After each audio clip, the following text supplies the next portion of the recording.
What's up, everyone? Welcome back to another episode of the Spectrum Show, and we are back in the Massasoit Community College filming studio, giving you our finale to Summer of Spectrum 2024. My name is Spencer, and this is Jackson, and this time, we're not alone.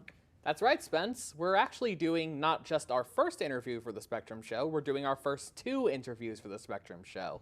One of our subjects is a person who's already been on the show before, though I wasn't there to see them, and our other interview subject is someone brand new to the Spectrum Show. So that being said, our very first guest tonight is a very, very, very close friend of mine. He is currently attending Bridgewater State University and undoubtedly has one of the best singing voices I have ever heard. And one of the most unique, too. So please give a Spectrumatic welcome to Dominic Zullo.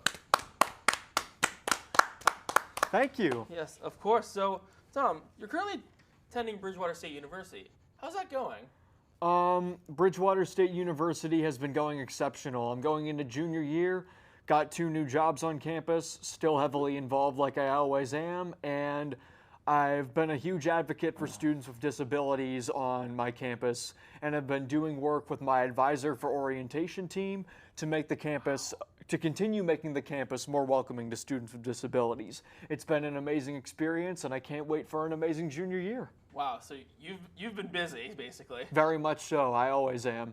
Oh. No days off. That's how I live my life. Yeah. Also, for those unaware, I just want to address to the viewers, me and Dom actually graduated high school together. So, considering you've been a major part of our high school community for feels like so long, how did you adjust to a new community? So he's your Sean. Got it. Yeah. So the thing is, when I first came to BSU, and when I first transferred from Milestones to BSU, I was really worried about losing my friends from Milestones at first. I could see that. Like, how am I going to manage without them? That sort of thing. Yeah. And when I came to BSU, the first thing that I did was I got situated with a peer mentor from the Student Accessibility Services program. And she was somebody who really helped ease my transition to BSU. She took me to program council events. Then I started getting interested in program council, started attending their events, helping out as a general member, eventually became an e-board member during sophomore year, and I hosted my own bingo through program council with the help of the e-board team. And if it wasn't for my peer mentor and the staff at Student Accessibility Services and the people of Program Council, I don't think I would be where I am in terms of involvement right now. So to all those people, I owe a huge thank you to all of them. That is excellent. So, Jackson, would you like to get this next one? All right, sure. Were there any other struggles you had in the transition from high school to college? Because I I remember having a great deal of them on my end. I'm just wondering about yours. Well, one thing that I did struggle with when I first started going to BSU is the fact that I started taking classes with exams for the first time. And I'm somebody who has a tendency to struggle with test taking. So when it came to that sort of stuff, I spoke once again to the people at Student Accessibility Services, and they helped me get set up with people and tutors and academic coaches at the Academic Achievement Center, which were a huge help to my learning, to benefiting, how I learn, how I do that sort of stuff and whatnot. And by getting involved with the Academic Achievement Center, taking advantage of tutors and academic coaches, and also pairing up with my friends for study groups, I was able to make it to the dean's list during my second semester of freshman year. That's great to hear. And did so again the following semester. That's amazing. So, also, when I visited your campus, and we've talked about BSU a lot, so you mentioned this thing called O-Team. What is that, and how does it change over time throughout college? Well, going back to what I said about adjusting to a new community, I have to give a huge shout out to my best friend, Allie Carter. She was a student orientation coordinator for O-Team this past year and was also the orientation leader I had on the day of my checkpoint and the person who encouraged me to do O-Team. So huge thank you to her for that. Orientation team, what happens is we have a couple groups of people. Orientation leaders, OLs, and student orientation coordinators, SOCs. The SOCs work with the OLs. The SOCs are in charge of the OLs, and together what we do is we do 2 weeks of training and team building exercises, Then we do our partner pairings, and then we welcome in all of the new students and help them get situated with basically easing into a new environment, that being the BSU college environment. During my first year on O-Team, because I've done 2 years, during my first year, what I would do is myself and my partner Abby, who was a SOC this past year, together what we would do is we would stay with that group of students throughout the day and get to know them through a more personal lens. That's how we would do that. But this year, myself and my partner Savannah, we would be with the students just for the first 20 minutes, and then we would transition into affinity groups. That's how we did it this first year. We had various different affinity groups, such as resident, commuter, Alana BIPOC, and so on. I was part of the commuter affinity group and the neurodiverse affinity group, and I met some people who, the affinity groups were much smaller than I expected, but it was really great to get to know people on a personal level and also get to know other commuters and neurodiverse students too, since I myself am neurodiverse, but I'm also a commuter as well. Yeah, and I can imagine that having the smaller groups helps with connecting on them more personally too. Oh yeah, well there are some colleges out there that they have 70 students in one class. At BSU we cap it off at 40, so. Yeah, that somehow is actually bigger than the college I went to. Most of my classes were like 20, maybe 30 people. Yeah, when I did, oh wow. Yeah, when I did Framingham State University I'm referring to. Yeah, and nice. And we had very small classes. It was nice. Yeah, same at Mass Bay when I took a couple classes. Mass Bay was similarly. Mass Bay was even smaller, honestly. Yeah. And do you want to get this next? So actually, I'll get this next one. Continuing on, you're a music fanatic, as we've. Big time. Yeah, you've I performed. mean, we were on a just show talking before. about it before the show went live, so. Yeah, exactly. You've also apparently been to a lot of concerts. So, what concerts have you been to, and how do they compare? How do the concerts now compare to pre-pandemic? Well, I've been to 26 concerts and I have 2 more coming up this fall. But at the same time, I've only been to 1 pre-COVID concert, and that was my first concert. And So, which one was that? Korn and Alice in Chains, the one I went to with my good friend Will Parker. What's up, Will? When we went to that show, we had physical tickets, like ones that, we would scan them through. Yeah. Had to keep it with us throughout the show, and they would hole punch it for us when we got to the entry. But nowadays, everything's on Digital. On the phone. So you go up to a ticket scanner, you scan your tickets that way, and you go in that way. Yeah, that's what I did for when I saw Ed Sheeran at Gillette Stadium, actually. But is there anything else that's different about them? Well, in addition to that, some concerts, especially in the Boston area, have had increased security. Yeah. And as a result of that, what you have to do is you have to take out your belongings, put them through a scanner, and the venue staff overlooks all of it, and if you're good to go, they send you in. That's actually similar to what happens when I go to Anime Boston every year. Yeah, or like any other Yeah, convention. like whenever I go into the convention floor, they're like, okay, there's this scanner we have, run your stuff through it, and like they track to see there's nothing illicit in there. Also, I think PAX does that too. I think. Yeah, a lot of conventions do it. The Xfinity Center was the only venue I went to pre-COVID, but post-pandemic concerts, I've gotten adjusted to a lot of other great venues.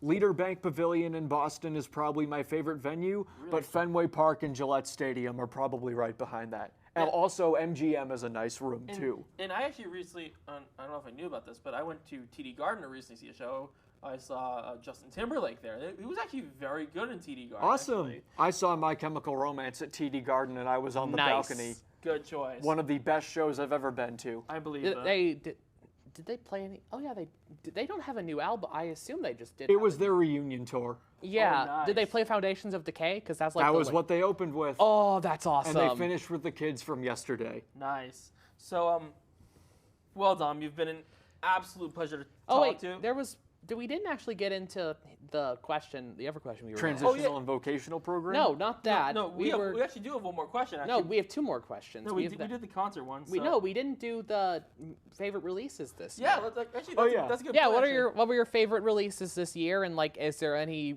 release album single you're looking forward to? So if I had to pick one album that came out this year that really intrigued me, It was released in January, and January releases are typically quickly forgotten throughout the year. But in January, the new Green Day album came out, Saviors. After their very disappointing album, Father of All, which came out in 2020, which I would say is their worst record by a long shot. Oh, Jesus. They took a huge step up with Saviors.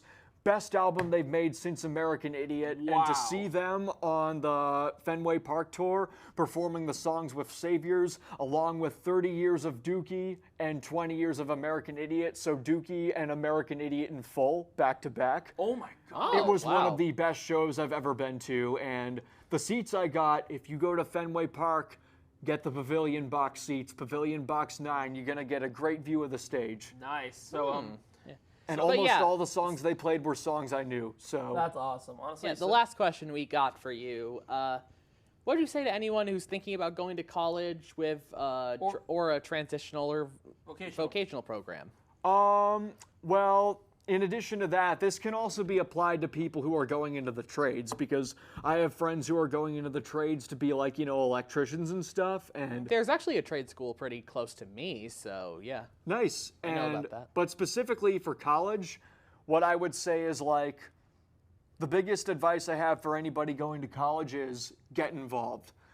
The biggest mistake you as a college student could make is choosing not to get involved. And I, as a college student, could have chosen not to get involved, but by getting involved with organizations such as Program Council, Student Accessibility Services, O-Team, Best Buddies, BSU Excel, CPDC, and beyond, getting involved on campus is one of the best decisions I've ever made. You'll meet great new friends, wonderful new people, make new connections, learn new things. Just amazing experiences all around, and you're going to go places if you get involved. So that's my biggest advice. All right. Well, thank you for coming on. Yeah. This was, Thank you so I much feel for like this having was me. a very nice interview. Yeah, and that's going to wrap up this interview, but don't go anywhere, you guys. We're because moving right to the next one after this. Yeah, so we're going to take a quick break, and we'll be right back. Dominic Zullo, ladies and gentlemen. Thank you. Welcome back, everyone. We are the cast of The Spectrum Show, and it's time to introduce our next guest. That's right, Jackson. Our last guest for tonight is a former high school teacher of mine, currently going for her PhD in special education at University of California, Riverside, and she's also the host of the podcast Autism Goes to College. Please give a Spectrumatic welcome to Katharine O'Brien. So, how are you? Good, thanks. It's great to be here. All right, it's a pleasure to see you again, Katharine. So, as previously mentioned, you were my science teacher during my later years of high school, and Oh. during those years, the world kind of went into an existential crisis, if you know what I'm referring to, which means that I was one of your students who you taught remotely. So, were there any differences in teaching neurodiverse students remotely, and how did it compare to teaching in person? That's an interesting question. So I do think that it was quite different, and I personally appreciated being able to be back in person with you guys again. Absolutely. I found that very helpful. I think as a teacher, there's so much you miss when you're seeing a flattened version of your students on a screen. That said, I did notice there were certain students for whom being at home in a controlled sensory environment with very little unpredictable, loud stuff happening was really calming for their anxiety. So I do think that there are certain students who it was definitely easier for them to focus, but at the same time, we missed out on so much during those years, and that was hard. The main thing I recall from my distance learning was that I had a lot more trouble getting assignments done. Well, not I got them done on time, but the motivation to get them done was just not really there when you're not going into class regularly, and that was something I had to work through. Yeah, there's no opportunity to body double students or to provide in the moment accommodations that can It was also help. harder to reach out to teachers Yeah. as well. So I assume several kids had trouble with that, particularly neurodiverse ones who just couldn't get access. Yeah. Yeah, in school, if you're taking a break and you don't come back, we can kind of go find you. But if you're at your house, I don't know where you are. Yeah. Who even knows at this point? Yeah. If you'd like to. All right then. Moving on. You're currently going back to college for your PhD. When did you decide you were going to do that, and what made you decide that? Yeah, so I've always known that I enjoy school and was considering a terminal degree, a doctorate degree in some field. But after being a teacher for 8 years, and a teacher with autism too, I was recognizing that there were things in the education field that were not documented and well understood about how to help neurodivergent students and what it's like to be a neurodivergent adult.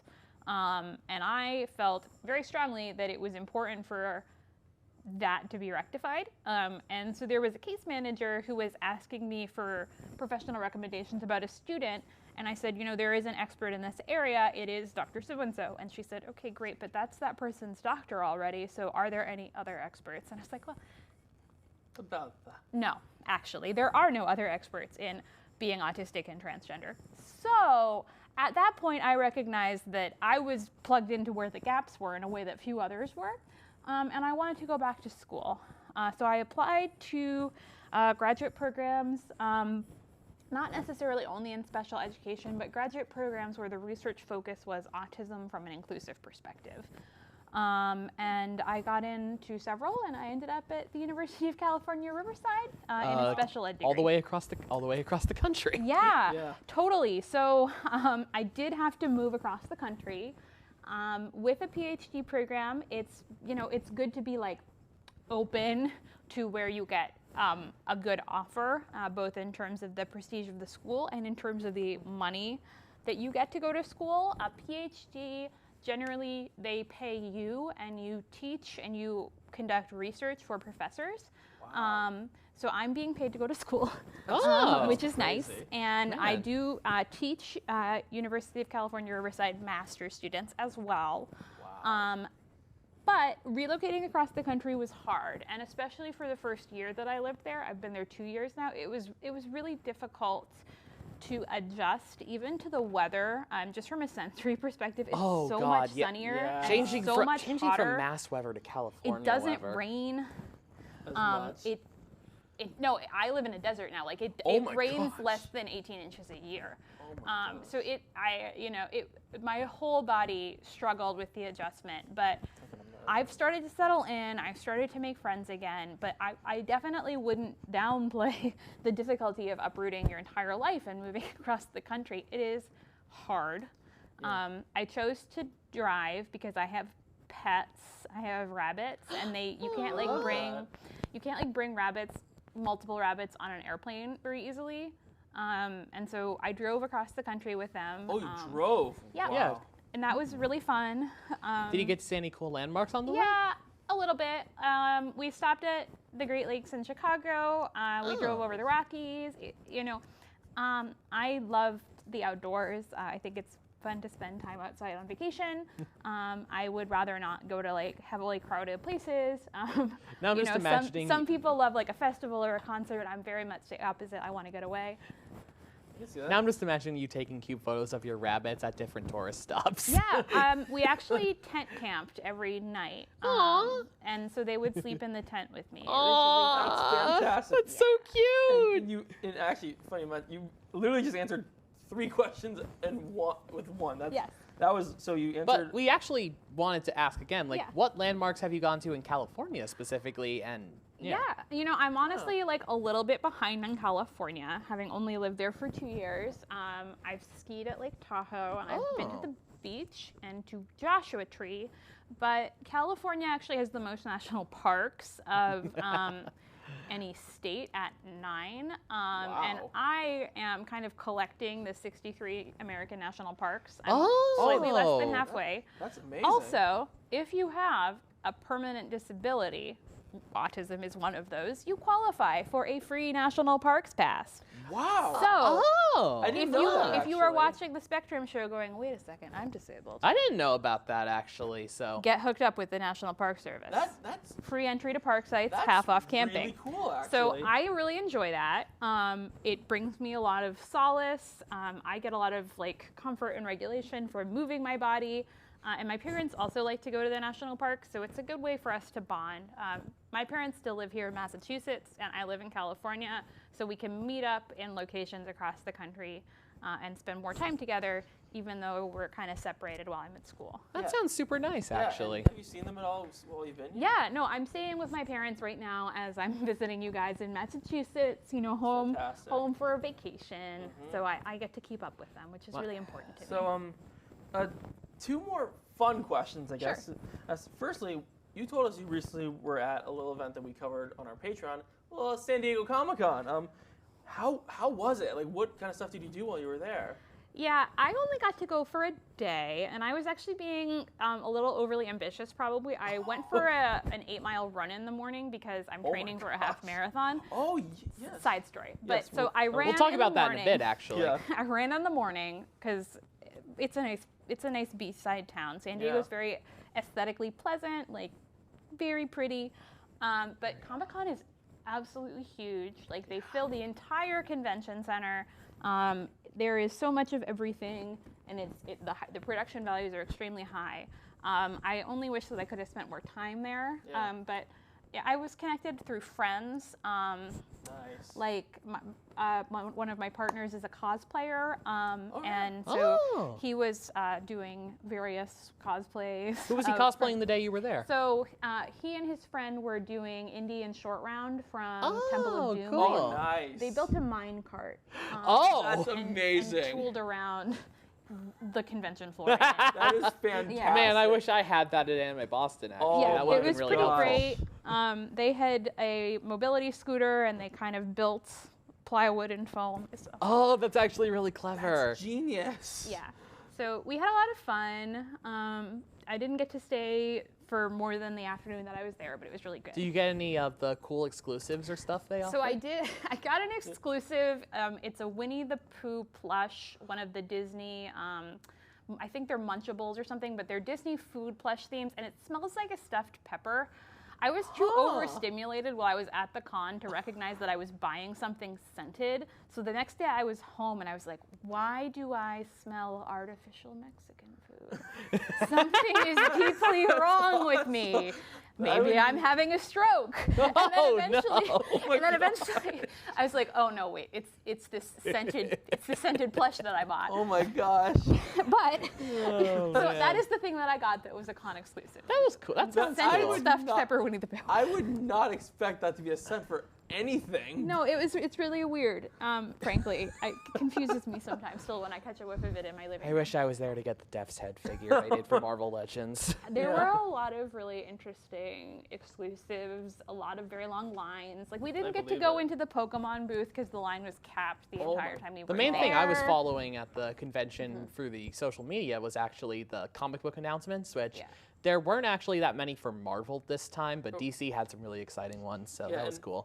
And also on the subject of Comic-Con, what did you think about Robert Downey Jr. coming back? I mean, I feel like it's kind of self-serving. I'm not for it. Yeah. It feels Same it feels desperate. What we were talking about last he time. never played the Human Torch. You're only allowed to come back if you originally played the Human Torch. So Michael B. Jordan, Michael B. Jordan, he already did come back. Chris actually. Evans. Bingo. That's how it works. Anyway. Anyway, Excited to see Joseph Quinn in the DC universe soon. Yeah, we'll talk about that at a later date. So, lastly, as you were alluding to earlier, you've got a half marathon coming up. So, Yeah. like, what, like? So it's the Disney half, which Oh, I really? think pulled me out of half marathon retirement a little bit. This will be my 9th half, I think. So I've run several. I find it really regulating to run and to be active. I think it helps a lot with like self-management and energy levels. I recommend having an athletic outlet. But I need to find time. it's to been a schedule little walking, great, swimming, great, biking, great. Do what your body likes. Like, don't be miserable. Yeah. Dance, great, whatever. Anyway, whatever, just I move. digress. So this is through Disneyland in Anaheim, which is about 45 minutes from where I live, and it just gives me a nice goal to train for and to work for, so that I'm out running like 3 times a week, and it keeps me active and fit. imagine. My parents were great role models of like neurodivergent adults who just stayed active and work out most days, and they're really healthy now in their 70s, and so I think that's a thing that I was taught is just to take care of your body, and it'll take care of you in return. Did you get to go to the park after? Do you get to go to the park after? Yes, we are going to the park. I live in the geographic area codes in California where you qualify for a discounted annual pass. So I do have a pass. I can't go all the time, mine because it's a cheaper one. I'm blacked out on weekends and holidays, but I get to go enough, so it's pretty That's good. still cool. It's pretty nice though. Yeah. So Disneyland is fun. They actually announced a ton of new stuff for that, which we mentioned in our D23 discussion exclusive to Patreon. And honestly, the announcements were way more exciting than the film and show. But that's something for the Patreon. Once again, D23 discussion only on Patreon, $1 a month. Yep. So there's new stuff opening. Yep, there Disney is. Forward. Yes. Oh, that's a good point. We didn't even mention that during our discussion. So we need to wrap up, and this has been so much fun. And thank you so much for your time. I'm so proud of you guys. Thank you. It was so nice much. to meet you. Yeah, nice to meet you too. Yeah. So we're gonna take a quick break, and don't go anywhere. We'll be right back. Well, Jackson, I think we've had an amazing summer of Spectrum. What do you say? I think we have. I've honestly had a blast doing these episodes with you, and I'd like to give one special thanks for Dominic, Zullo, and Katharine O'Brien for being our guests today. Yes, thank you guys so much. They're right off camera, in case you guys are wondering. However, much like Apple at WWDC, we do have one more thing. That's honestly a lot of studio presentations nowadays anyways. Yeah. But yeah, that is correct for us. While Summer of Spectrum is officially over, stay tuned to our social media and our Patreon. We'll also be announcing it on there. Yep. Because biggest celebration is still yet to come. That is a serious tease right there, Jackson. As for what it is, guys, we have something really big in the works. And you'll hear about it next month. So that being said, we hope you enjoyed Summer of Spectrum as much as, we've had making it. If you did, feel free to leave a like and a friendly comment and share the video with your family and friends. And don't forget to subscribe to our YouTube channel with notifications on so you don't miss any of the content we put out. Also, don't forget to follow us on Threads, Instagram, and Twitch, join our Discord server, and subscribe to our Patreon for $1 a month for exclusive content you can't find anywhere else, including our discussions of San Diego Comic-Con 2024 and D23 2024. So that being said, thank you all so much for watching, and until next time, good night, everybody.